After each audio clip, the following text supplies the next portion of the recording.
आपके विचार आ जाएं।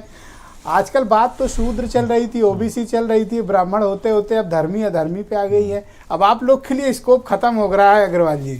बिल्कुल ब्रजेश जी, कहाँ आप इन सब चक्करों में पड़े ब्रजेश जी।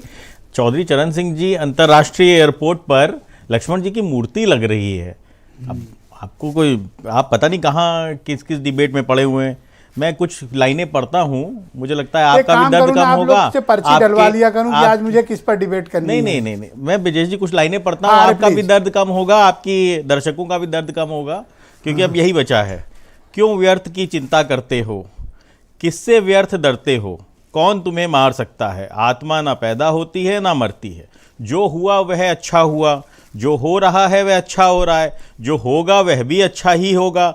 तुम भूत का पश्चाताप ना करो, भविष्य की चिंता ना करो, वर्तमान चल रहा है। जी आपकी तबीयत ठीक है? नहीं, मेरी तबीयत ब्रजेश जी ठीक है। मुझे थोड़ा समय दीजिए, मैं मतलब मुझे लगता है कि बाकी सबकी कुछ लेके आए हैं। ये ब्रजेश जी, मुझे एक मेरे भाजपा के मित्र आज सुबह मिले थे। तो वो बड़ा व्यथित थे, काफी दुखी थे। तो मैंने उनसे पूछा कि आप अपने नेतृत्व से बात नहीं करते हो कि क्या हो रहा है ये सब। तो उन्होंने कहा, मेरे नेतृत्व से बात की तो उन्होंने ये गीता सार दे दिया हमें। तो आप ये गीता पढ़ने आए हो? तब से नहीं, तब से जब से वो गीता सार वो पढ़ रहे हैं तो उनका दर्द कम हुआ। तो मुझे लगा आपके दर्शकों का भी दर्द कम हो जाए। गीता लेके आए पढ़ने? नहीं, तो विजय जी बताइए मैं क्या करूं। मतलब जब मैं अगर बात समझिए बेरोजगारों की बात करूंगा तो आप मुझे करने नहीं दोगे।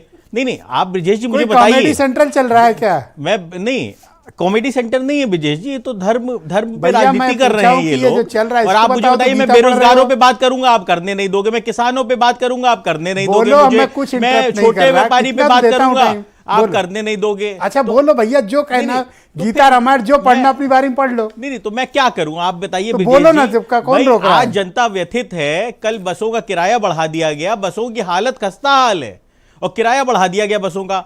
बहन जी की सरकार थी, मायावती जी की, बसपा की सरकार थी, तब मूर्तियां लगती थी तो भाजपा ही रोड पे तांडव करती थी।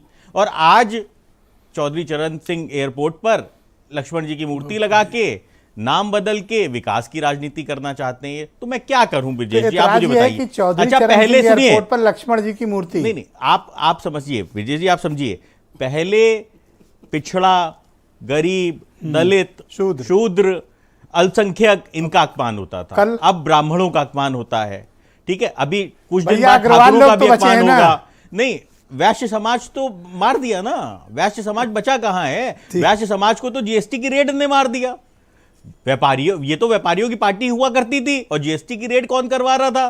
भारतीय जनता पार्टी। मैं खुद गया था भाई गवर्नर साहब क्या निवेदन करने कि ये रेट रुकवा दीजिए, वरना बचे कुचे व्यापारी भी खत्म हो जाएंगे, जो छोटा मोटा व्यापार बचा है। और बाकी अदानी की स्थिति आप देख ही रहे हैं। अपना पॉइंट ऑफ व्यू नहीं विजय जी, आप मुझे ये बताइए, कल मोहन भागवत जी ने जो कहा उससे स्थिति क्लियर हो गई कि स्वामी प्रसाद मौर्य जी को जो 5 साल इन्होंने क्लास दी थी, ठीक है ना, तो यही क्लास दी थी इन्होंने। अब तो स्थिति क्लियर हो गई ना भाई। पहले पिछड़ों का, दलितों का, अल्पसंख्यकों का अपमान होता था, अब ब्राह्मणों का भी अपमान होगा, फिर ठाकुरों का भी अपमान होगा और फिर वैश्य समाज का भी अपमान होगा। तो कुल मिला के सबको, अगर आप जाति के आधार पे ही आपको राजनीति करनी है तो आप फिर कर लो भैया आप ही राजनीति, क्योंकि स्थिति है आप इंसानियत के आधार पे कब राजनीति करोगे? वो ठीक है। नहीं, अब राहुल गांधी क्या कह रहे हैं, उनका प्रवक्ता खुद ही उस पर स्टैंड नहीं ले पा रहा है। तो भाई आप बात समझिए, भाई उनके प्रवक्ता खुद ही स्टैंड नहीं ले पा रहे, खुद ही जलेबी कस रहे हैं यहाँ पे। कौन जलेबी कस रहा है? नहीं, जो राहुल गांधी जी ने कहा है उनके प्रवक्ता को क्लियर करना चाहिए। वो खुद ही नहीं समझा पा रहे हैं कि उन्होंने क्या कहा है क्या नहीं कहा है। वो उल्टा आपके ऊपर डाले दे रहे हैं कि विजय जी आपने क्या कह दिया। मैं तो खुद ही पढ़ दो भैया। आप ही नैरेटिव सेट कर दोगे भाई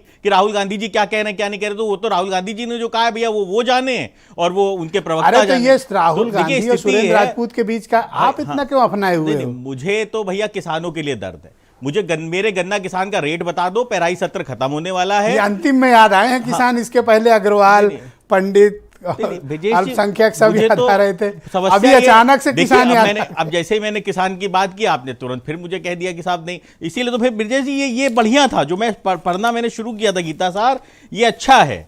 क्यों व्यर्थ की चिंता करते हो। और एक चीज बताएं, सुरेंद्र राजपूत ने बहुत क्लैरिटी से अपनी बात कही, कोई जलेबी नहीं बने। आप इस तरह की टीका टिप्पणी ना किया करें। अब भाई सीधी बात है, आपके नेता अगर कोई टिप्पणी करते हैं तो उसके ऊपर स्टैंड लो ना भाई, उस पे स्टैंड लो, उस पे जवाब दो। आपसे पूछ के स्टैंड लेंगे? नहीं, आप उस पे आपने नेता के बयान को आप चाहते हो दूसरा 4 जिले की पार्टी, अब कांग्रेस को समझाओगे? नहीं, उत्तर प्रदेश के अंदर तो इनसे बड़ी पार्टी है हम। उत्तर प्रदेश के अंदर इनसे बड़ी पार्टी नहीं है ब्रिजेश जी। ये गलत बात नहीं, जो भाषा बोल सच्चाई रहे है हो वो आप। सच्चाई है, अब वो तो आप बदल नहीं सकते हो। तो कुल मिला के स्थिति ये है कि भाई जब आप अपने नेता का बयान नहीं पढ़ पा रहे, उसका मतलब कुछ तो कहीं ना कहीं त्रुटि है। आप दूसरे के मुंह से कहलवाना चाहते हो, अपने नेता का बयान खुद नहीं पढ़ना चाहते हो आप अपने नेता का बयान। ये पकड़ी बात है रोहित ने। तो कुल मिला शुक्रिया के रोहित, मैं जरा मुझे डिबेट लगता को है आगे ये बढ़ाता हूं। धर्म की सर्वेश राजनीति से मिश्रा बाहर आके जी। इंसानियत की राजनीति पे गरीब किसानों Thank के you। लिए सोच लीजिए, छोटे व्यापारी के लिए सोच लीजिए, बेरोजगार युवाओं के लिए पर सोच मैं अभी लीजिए, भी बहुत समझ दर्द नहीं है। पा रहा हूं कि आप जो है संजय चौधरी की बजाय सुरेंद्र राजपूत को हमले के लिए आपने क्यों चुना, ये मैं पूछूंगा, वही बताएंगे। खैर अभी तो सर्वेश